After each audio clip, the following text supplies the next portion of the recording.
Hey there, normies. It's your boy, Daisaku. Welcome to another episode of the What You Need broadcast. I'm here with my co-host, one might even say a guest who comes on regularly. Terrence, okay. Yeah, there we go. I'm a regular guest who sets up everything. Yeah. Dang, that's dang there. And we have on our special guest, which you guys have all seen by this point, since we've already released the footage, Devon Lee. Welcome back on, man. Thank you. Always a pleasure to be here. Yeah, shouts out to Shaku's haircut, too. We're not just going to breeze on past that. Let's get that out the way. I think we should breeze on past it. All that dread. Look at how much frame is open now. Okay, man. This was his hair, guys.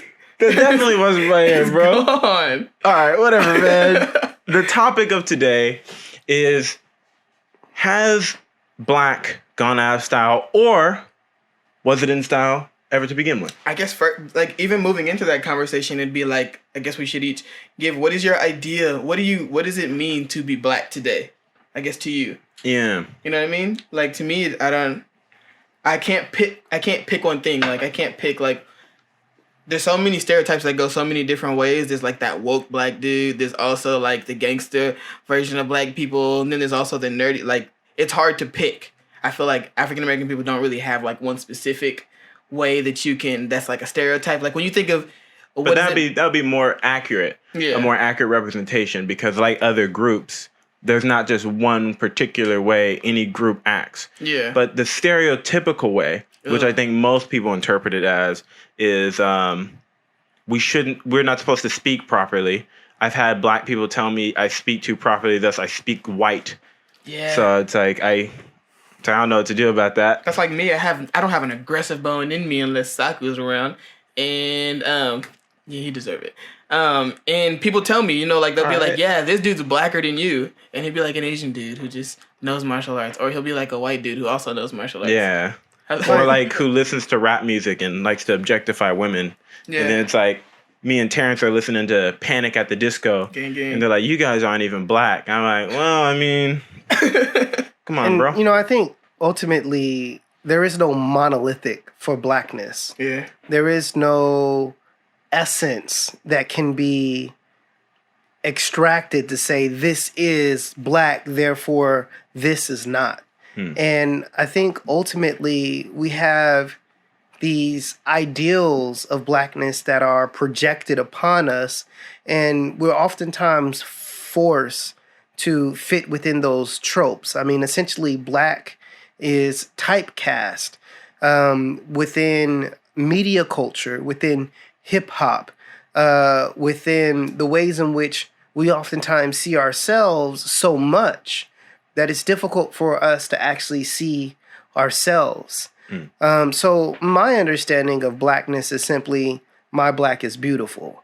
And what I mean by that is essentially we all have, I think, a core, a shared history. And that shared history brings us both to and from the continent. And it is the polymorphism in the sounds that we create. It is the spirituality that we evoke when we are at our lowest points and at our highest points. It is the reality of white supremacy that in some way, at some point in our lives, will touch us in ways that we can never forget, because historically we have never been able to. So when I think about blackness, I don't necessarily think about it as a monolithic. I think about it as a constantly evolving reality that exists within a multiplicity of contexts that black people are situated within. Ultimately, the token that is more comfortable with white society than their own, they're black. The hotep that sees his Afrocentric reality and patriarchy as a definition of blackness is still black. The Oreo, who is far removed from that black essence. Is that a technical term? Huh? Is that a technical term? Or No, that's not a technical term. Definitely is a technical term. I wish it was. But I wish it was. this and every culture has that, right? Yeah. Black folks, we got our Oreos, black on the outside, white on the inside. Asian folks, they have their bananas. Latin folks have their coconuts. It is a reality that, in some sense, for people of color, white supremacy shapes us in a way to adapt to that culture as a means for survival. So those people who are more comfortable within that society, that is an adaptation that has allowed them a modicum of success, right? Because we live in a white-dominated world where we have to adapt their political systems. We have to integrate their economy. Otherwise, we're forced into dependency. So ultimately, right, that from a macro structure perspective is going to shape what happens at the individual level and the ways in which we interact and know how to interact with one another. So I think the question, is blackness in, is a good question, because blackness is only as popular as it is profitable. Yeah, because what kind of brought the topic to my mind was I was driving home from Club Stride one day, and I'm driving down the street, and there's this white dude walking across the street, and he's got like baggy jeans, he's got the snapback hat, and I'm looking at him, and in my mind, I'm like, dude, this guy's trying to be black. And then when that crossed my mind, I was like, frick, that's actually depressing. When I see this dude who's obviously trying to dress like some kind of gangster or something like that, the stereotypical black gangster, that he's dressing this way. And as an African-American person, it crossed my mind that he was trying to be black, when I don't perpetuate those stereotypes at all. And the majority of African-American people that I know, even the ones who are in gangs, don't perpetuate that stereotype. But it's already ingrained in me, like, that was at one point what it meant to be black, was to wear the Jordans, was to wear the baggy jabots, was to wear the long white tees that went down to you, almost to your knees, and the grills and the tattoos. Like, is that going out of style, that negative stereotype of what it means to be a black person? Yeah, that's kind of what brought it to my mind and had me thinking about it. Blackness is always adaptive. Yeah, that's right. Because cats is out here sagging skinny jeans. Yeah, I was thinking that. Like, how do you do that? Actually, how do you do that? You do that because you can't pull them all the way up because they're you didn't account for that thigh meat you got going on. You can't pull them up. So I mean, how hard is that? Like, I mean, I was thinking about, especially the end of the statement you made about, is it in? It's a good question, because most of the time the determinative of that is if it's profitable, right? And thanks to me going to college, being educated, I learned, or I read this article about sort of how African American people and white people perceive each other. Like when rap music became popular in the more really in the more wealthy white areas, it wasn't because that music is innately cool. It was because of certain environmental standards in white communities that black communities, or that music that came from black people or happened to come from black people, helped them sort of escape. Like the talk about the struggle in the streets. That was a big part of it, because especially for white children, or not white children, I should say, well, young white people who, grew up in these rich families, felt like any hard work or anything they did was never really, validated, because they were rich to begin with. They started out in a good spot. So they felt like going into this African American culture, which I saw from really only music, really only from TV, and we really at that time only popped up, and even now sort of, we really only pop up in the form of like musicians, entertainers, athletes, and with the exception of like a Neil deGrasse Tyson, or I was gonna say Michael J. White, but he's a movie star. I was only thinking about his Kyokushin karate, because that's all I think about you, Michael J. White, man. Mad respect. Anyway, yeah, and these white kids were dressing up like us, and we were dressing up like them. At that time, that was when like polo and stuff became really popular in the African American community because the poor kids in the African American community want to escape that. So they went and they dressed like the wealthier white kids. Polo and Tommy Hilfiger. Exactly. And like you said, it's constantly evolving. So that image, our image is constantly changing. Even now, like looking at just because what I like look at for the most part is skateboarding videos, and it's the same thing. The African American people moved into skateboarding, and they wore the chains, and they wore, you know, they got really comfortable with it and started wearing really fashionable and designer clothes, and then it shifted. So now that's what's trendy. Like the majority of skateboarders are people who want to get famous. They dress that way. They wear the little gold chains, and they wear a grill, or they wear the beanies or the backwoods hoodies and stuff like that. Now they're skating Jordans and stuff like that. And the black aesthetic. I mean, how we look is marketable. Yeah. Right? How we dress is marketable. Yeah. I forgot who said it, but I think it was he was a comedian that used to write for the Chappelle Show. He said everybody want to be a, but don't want to be a. Yeah. Paul Mooney. Oh, yeah. and Negro Damas. Yeah. Not familiar. Sorry. That is unfortunate. Right. And you remember and your black card right now is under review. But we will continue this conversation. Do you remember? Did you ever like no? Did you ever see the Chappelle Not show? On the live stream. Real dang, bro. The Chappelle Show. They had like an episode where he was like reviewing movies. And he talked about the Last Samurai, and they were like, the Last Samurai, come on, it's a white man who's the Last Samurai. Right. You never saw that? He was Negro Damas. I don't know who that is, bro. Oh, I got it. If my black card's under review because of that, I mean, that thing should be gone already, bro. Nah, that thing should be gone, bro. You just gotta put you on.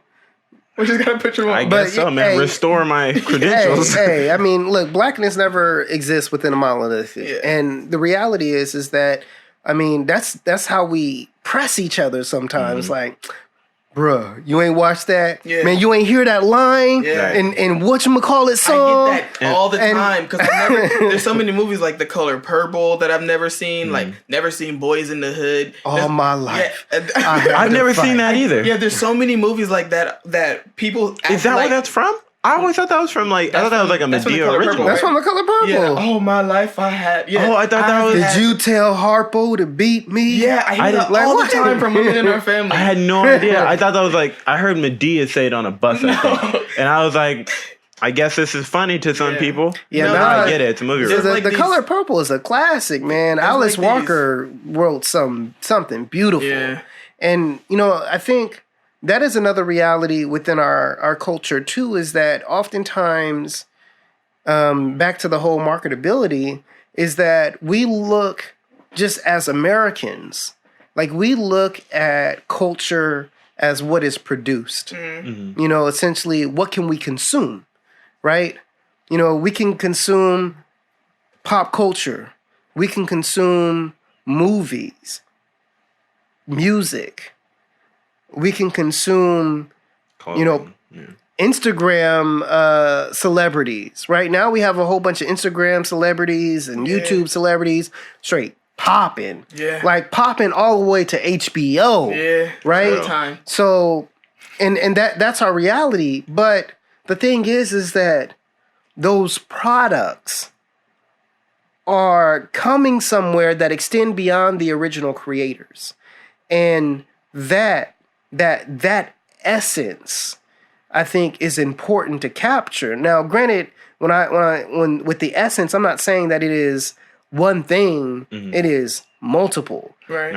The blackness essentially comes from an African source, and since it's extended over time from this African source, it is developed in multiple geopolitical spaces to cross-pollinate with one another. I mean, the reality is that our black is a manifestation of many versions of blackness.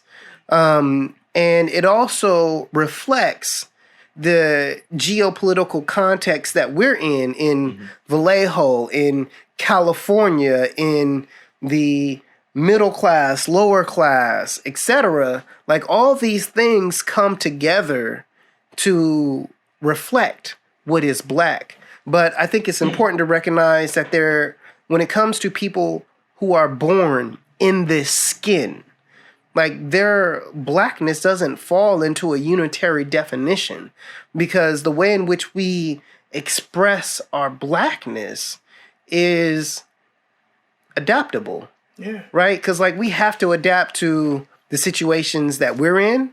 Like we can vibe here, right? Because like we know what it means to shift when we're amongst people who can understand our black experience, and then when we're amongst people who don't. Yeah. Right? That's something that we have to do.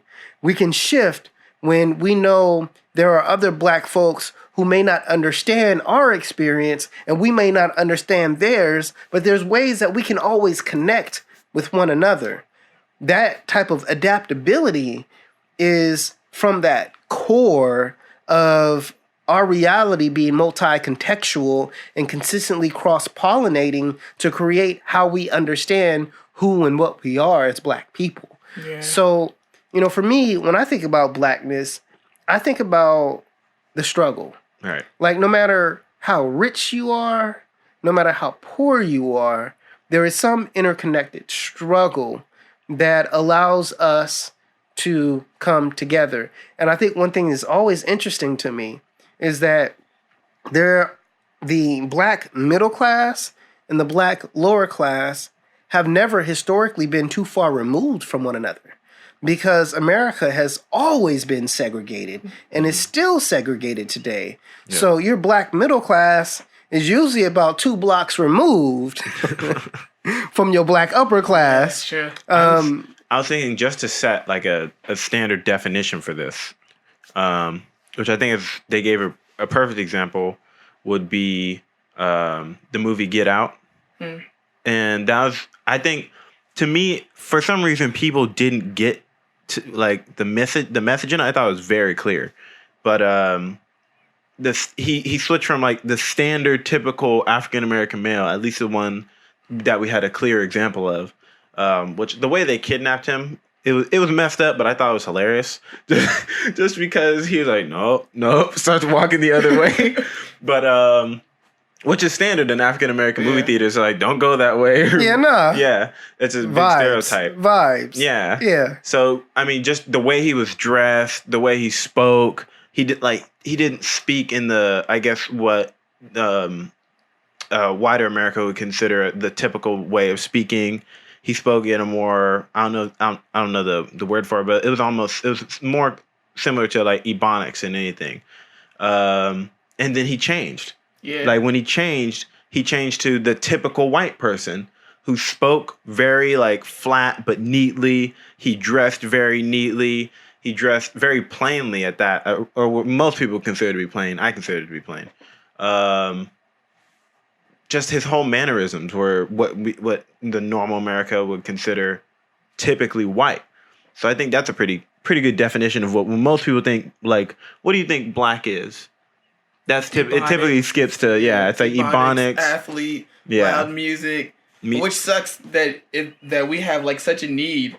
I don't know if it's just America, but let's just go because that's where we at. But we have such a need to generalize and make everything like all black people are this kind of black person, and it just makes it not even interesting. It just makes it like it makes it hard for people like I just say connect. Me and Saku because I've been around this, but like. It makes it hard for people like us when you go around and we have African American family members who grew up listening to old R&B and watching those older movies and going to the barbershop, hanging out, listening to men talk about, talk bad about women or talk about the black struggle. And then we go there and I'm from Portland, Oregon, you know what I mean? And Saku grew up for the most part in Alameda. And then when he came here, he hung out with me, like I said, who's from Portland, Oregon. So I don't identify with that black You the reason experience. I didn't fit in at school, man? You the reason I didn't fit in at school, man? I mean, dang there. But I don't fit in with that black experience. I'm that black dude who listens to Kid Cudi because Kid Cudi was that outsider weirdo, and I feel what it means to be that alien when you're in your own culture. Like when the other cultures are looking at you and they're like, oh, it's a black dude, you know, he's gonna be this, this, and this, and then you go to where the black people are, and the black people are like, oh, well, you don't fit here. You're that weirdo. Go watch your anime over there. Yeah. You're not black. And Which is kind of strange because almost every black person I've ever met knows that Dragon Ball Z is at a minimum. Yeah. But that just, I don't know. Hey, did y'all see that meme with Huey and Riley from Boondocks in Dragon Ball Z attire? No. Well, I've seen like I've seen them in Dragon Ball Z attire. Yeah, I've seen quite a few of those. Yeah, like and like again, you know, back to this multi-contextual reality that is blackness. We adapt. Yeah. Mm-hmm. Right? Like, how many black folks you know watch anime? Yeah. Like, there's something about it that becomes attractive to us to, in some sense, escape, right? These Eurocentric fantasies of what having a superpower or what a cartoon should be, right? It allows us to get out of these Western constructs of a hero fantasy. So black people are intrinsically attracted to it. That's why Afro Samurai popped so much with black audiences, not because Samuel L. Was a voiceover. Ninja, bro. I love that guy. He's my favorite character. It was because it tapped into black culture and created a hybrid within Japanese culture. But this is, I Why think, do you think they made his favorite drink lemonade? Because you got to turn lemons into something good, right? It still was nasty though. Nobody else liked it. He was the only one who liked it. Huh. You know, I never thought too deep into it. But I've been like, ever since I saw that movie, I think I was like 12. So for like, well, I'm 19 now. So for like 7 years, I've just been thinking like almost every other day. I'm willing to bet it wasn't lemonade. It was. I remember. No. I'm willing to bet like that's what they called it. You think it was like some bit stronger, man? Some fermented, man? I think it was something else. I don't know whether or not it was something stronger, but I think it was something else. But because everybody liked lemonade because it got sugar in it. Yeah. But whatever he was drinking probably didn't have sugar in it. But that's a whole nother conversation. But I think there's a Africana studies scholar, Robin D.G. Kelly, if I'm not mistaken, who developed this term called intercultural exchange. And the research was done in Germany, where there were Holocaust survivors that were black that were ultimately castrated. And in the interaction that was had with this population, the exchange was that we amplify our differences in a way to distinguish one black population from another, but simultaneously within that process of distinguishing differences, we're also able to identify similarities and interconnections. And it is that intercultural exchange that I think, for the most part, allows blackness to be so beautiful and adaptable. You know, right now you have, for the first time in history, within the last few years in Mexico,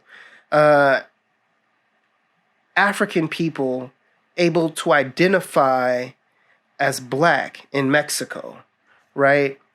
Within their census. And simultaneously, they're watching videos of groups that they identify with on the continent and integrating the dance and the dress and the culture into theirs. So that hybridity is something that makes blackness so dynamic. Reggae, right? Hip hop has reggae roots. I didn't know that. Wow. You know, you That makes have sense. you have the founders of hip hop with having Jamaican descent. And that cross-pollination creates this reggae, hip-hop, reggaeton feel that now is a part of globalized hip-hop, or rather the global hip-hop movement that is, in some sense, very much Afrocentric. So, and that was tapping into the polymorphic sound, the amplifying of the collective struggle and identity to bring forth a message, a narrative. These are our street orishas who speak to the essence of our struggle, or at least prior to hip-hop being hijacked by corporate culture. You know, because you don't hear artists talking about how the lawyers and the labels making the majority of the money. You know, we think that the rappers are rich. No, That's not the renting case. them planes and them apartments and them So, cars. and that's their reality, but they're not writing or they're not producing songs about it. They're not producing songs about their struggles with love, right? You know, how do you, as a rapper who's away all the time, how do you deal with jealousy? How do you deal with the fear for infidelity? Do you simply jump on that train and say, every groupie is mine? Or do you exercise restraint out of respect for the person that you're with? Right. And this is a struggle that I'm sure is not unique. What about talking about your understanding of love, right? I think that's a big thing So- because it's like that's discouraged. Exactly. It's discouraged, and it seems to me like to the question that this whole podcast is about, or that this particular podcast is about, is black going out of style? I'd say no. I'd say definitely no. Blackness is adapting. Yeah. And, you know, the The only reason I say that is because right now, because I know everything starts with the younger people, and then what's popular really is going to, like you said, everything is, or black culture and other cultures are adaptable depending on, you know, what social strata you belong to. But because I noticed that lower people on socioeconomic range typically have to be more adaptable with their culture. But from what I've noticed, a lot of young people are into like this really hardcore trap music that has no real like Message. meaning behind it, no message, no positivity. There are some songs that are like that, but they're typically in relation to the fact that, oh, my best friend just got shot for some gang stuff. I miss him a whole bunch. Well, it's like, one, you've been encouraging that in your songs the whole entire time. but I don't know. That's one thing I really do like about like SoundCloud rap coming up is it gives like opportunity for a lot of different artists Yeah. to slide in. True. Like Chance the Rapper slid in using, you know, mixtapes and everything. No brand. He didn't hop on any labels or anything like that. Kind of Childish Gambino really came up the same way. And those are just two good examples of artists who rap about things that are like really relatable. It's not like 21 Savage. You do get those artists who are mainly about trap music, but you do get a lot of other artists out there who wouldn't get exposure, who want to rap about that. Like one of my favorite songs is by this Chicago artist named Saba. And his song's about how he was broke and how his car was a bucket and how he was using fake emails to try and get Amazon Prime accounts and different stuff like that. But it's stuff that you relate to because it's stuff that you did. But these are artists you Tell me about probably your wouldn't life. have heard about. Yeah. For real. but That's where we at. Your boy's been eating bread for the past, 2 weeks. But you know, the thing is like, even in this conversation, right, when we're talking about blackness and culture, like we can never escape talking about music artists and talking about movie stars. Like we can escape that because that's the only place you what see we noticeable have. black people. Exactly. That is what we have access to, but we forget, right? We forget, like, for me, you know, I see the Rhonda Renfro and the Hakeem Brown and That's my you mom, know, yo. like for me, like that's what inspires my blackness. Right. Because those are the black folks who are out there and doing things and making waves and just creating, producing a dynamic example of what blackness ought to be. Yeah, it's because So- entertainers are the ones who have the ability to really just influence young people on such a so giant yeah scale. Yeah, no, that's strongly. why I'm always quoting that great philosopher Aubrey Graham, YOLO, and because you got one life to live. Yeah. Mm-hmm. What's going to be your legacy?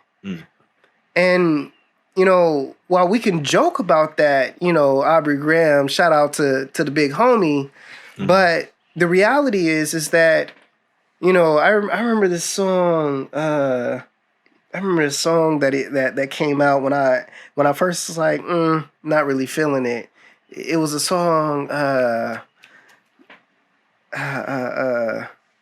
I'm wondering if anything is brand new. The song was brand new, like essentially talking about his insecurity, like a whole song talking about his insecurity, wondering if everything that he did with his partner was done before. Yeah. And, I'm thinking, and this is, my college days, I'm thinking like, I really don't care if I'm someone's first. I'm trying to be someone's last. Yeah. And if it's not brand new, I want to make sure that it's better. Let me master that. So Really? That's like let me learn you to the degree where you've never experienced anything like it, even though you've had it before. So for me, like I had a conversation in the construction of my masculinity with another man who was struggling with his own insecurities, which helped me to better deal with my own personal insecurities. Like as men, we never have the opportunity to engage one another with how does it feel to be insecure? Yeah. Right? We don't have those conversations. So, despite what anyone would say about that great philosopher, Aubrey Graham, like there is something that he's bringing to masculinity that other people aren't. Yeah, and that's what made him so appealing. That's like the song Little Dicky did. It's like one of my favorite songs. It's called Really Scared. And that's what he talks about. He talks about how he's finally living his dream. He's actually a rap artist now, and he's getting famous. And his fear that everything that he bypassed, whether that's his law degree or whether that's different other opportunities that he bypassed in order to get to where he is now, if those were all wasted. If those were the way he should have went, and if what he's doing now is not the thing he's meant to be doing. It's like his fear. I am a PhD candidate. I've been in school the majority of my life, and I've lost in love. Yeah. I'm only worth $65K, and that's a struggle, right? But like typically as men, we're not willing to admit the things that we're struggling with because to a point where encouraged in society. It's not, and that's what we're supposed to shut it off. And you're the stone, you're the root. You have to be the rock. You have to be unmovable. You have to be stoic. You can't show weakness. No, or fear. You can't cry. Okay, no. First of all, anybody out there who's not a man and thinking, well, yeah, that's how it's supposed to be. First of all, we're not Thor. Batman isn't a real person, so that's not gonna happen. Yeah. Okay, when we get hurt, we want if you've ever hit your shin against a table before or ever gotten punched, like for some reason everybody thinks that as a man you should be able to take a hit. First of all, brain damage exists for everybody.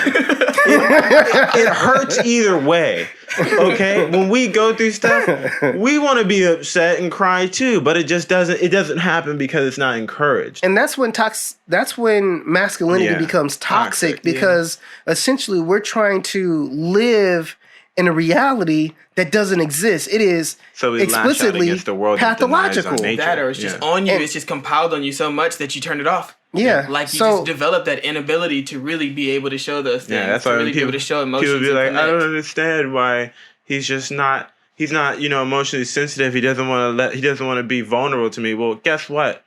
Everything in society has told me not to be. He no longer knows how. Yeah, like I saw it once, like in almost every dating thing for men, the first thing you see is, or like one of the first things, or you're gonna see it in there is, don't smile beforehand. If you smile beforehand, women perceive it as you're emotionally weak. Yeah, you're not supposed to smile. You're too emotionally sensitive. You're supposed to seem stoic. Yeah, and see the thing, like, no. Yeah. And because the reality is that if you pursue any meaningful relationship, you have to be vulnerable. Mm-hmm. You have to be able to connect. You have to really be able to show when you're hurt, because otherwise you'll communicate emotional pain as anger, and that will be the limit of any relationship that you're in. And when men aren't able to see that, their masculinity becomes nothing more than toxic. Because ultimately all you're in the position to do is hurt other people. And I think within the Black community, that's something that has been made apparent because we've had so many struggles where men and women had to work collaboratively.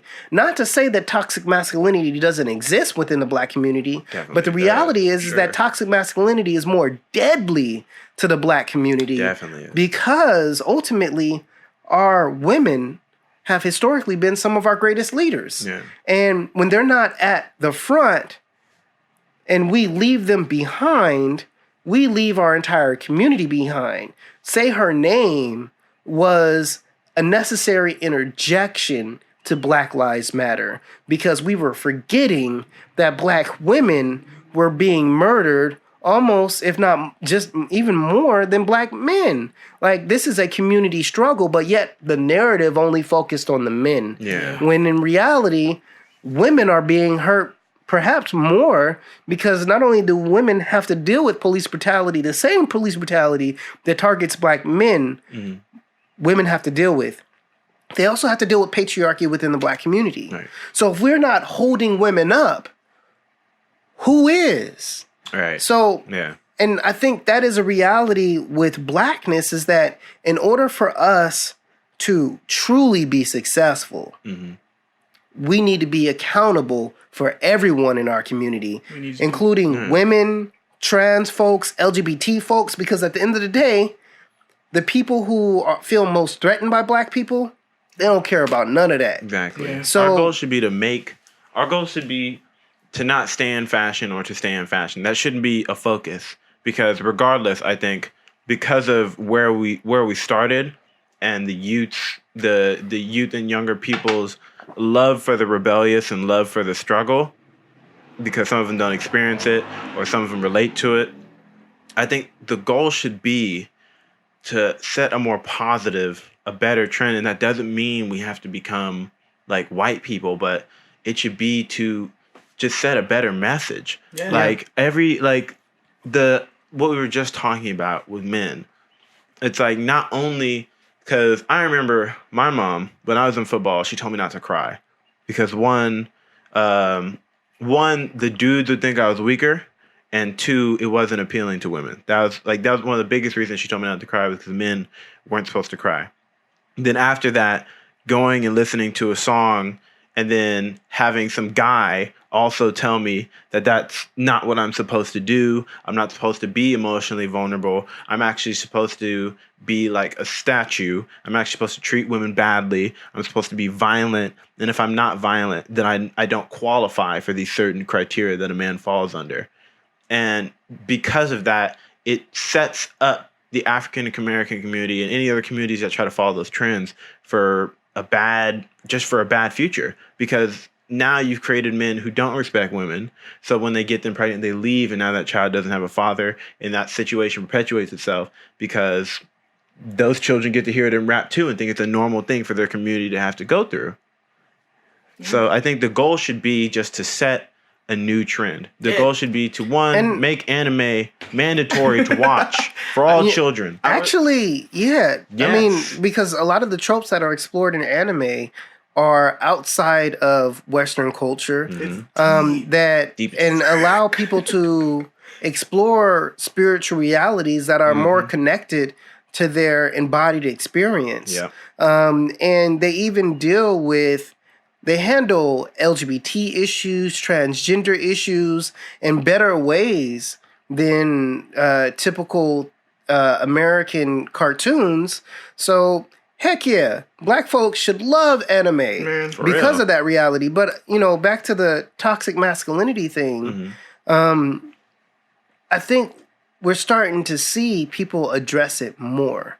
Like, we're starting to see some of our entertainers, some of our stars really engage in reality. Like, look, we can hug one another. Mm-hmm. You know, I can love on my brother without it being an issue. Whether or not his sexuality is what it is, whether or not her sexuality is what it is, I will love my brother. I will love my sister, because at the end of the day, we all we got. Yeah. And like you're starting to see, like you saw that in pictures from Black Panther, right? You saw just that love and that embrace and that just beautiful expression of blackness being a transcontinental reality. And that was beautiful. And we're starting to see more Black folks embrace the dashiki, embrace, like this shirt comes from Ghana, right? So we're starting to see more of these things where people are connecting with their African center. And that is, in some sense, making us stronger, because the Pan-African reality is that if Africa is strong, then the Africans abroad will have a power block that can defend their rights in ways that the country that they reside in can never.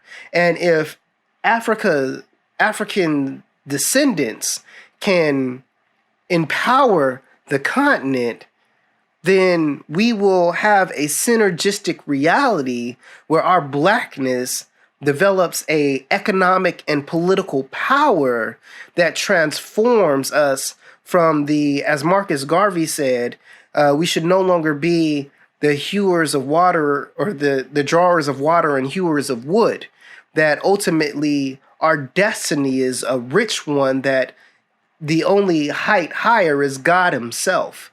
And when we can cross-pollinate our realities and our expressions of blackness for a meaningful outcome, then we will ultimately reverse the centuries of trauma that we're still enduring today. And for me, like, that is, at this very historical moment, the core of blackness, this interconnected struggle and the cultures that we produce that reflect the context that we're in. That is what is blackness. It is never monolithic, because it can't survive if it were. Yeah, so thanks everybody for tuning in. You keep telling me check my watch, because we got a movie at 7:30. Devon got somewhere to be, but the main thing to take from this, what I got from it, is to realize that all Black is Black. To love all forms of Black people. To love all people, of course, but especially with Black people having so many insecurities in our own race, to just realize that all forms of Black, from that anime kid to the athlete to the band person, to the, I was gonna say band geek, so I'm gonna stick with that. To the band geek, to the photographer, to the that person, cat that's just running the streets, to the one running the streets, to the academics, to the guy with a kid. I don't know where that came from. But love all African American people. I left out some women. To the women leaders out there, to the young ladies out there who are in sports. Black is Black, and to love all forms of Black. And one thing you do see a lot is division in the African American community. So that's the thing from today's podcast to take as African American people, to love on one another, to support each other, to collaborate with each other and work together to lift each other up. And then everybody else as well, just love on each other. It's like Elon Musk said on Joe Rogan's podcast. That's really what's going to save the world, is loving on each other, loving on this earth, but really just loving each other enough to want to save each other. So yeah, thanks for tuning in again. Terrence. Daisaku. Devon, one love. Yeah, and I'm Terrence. I want to say my name twice. I want to be the last one to say his name. Daisaku. I'm going to cut that out. Whatever, dude. You're a freaking hater, bro.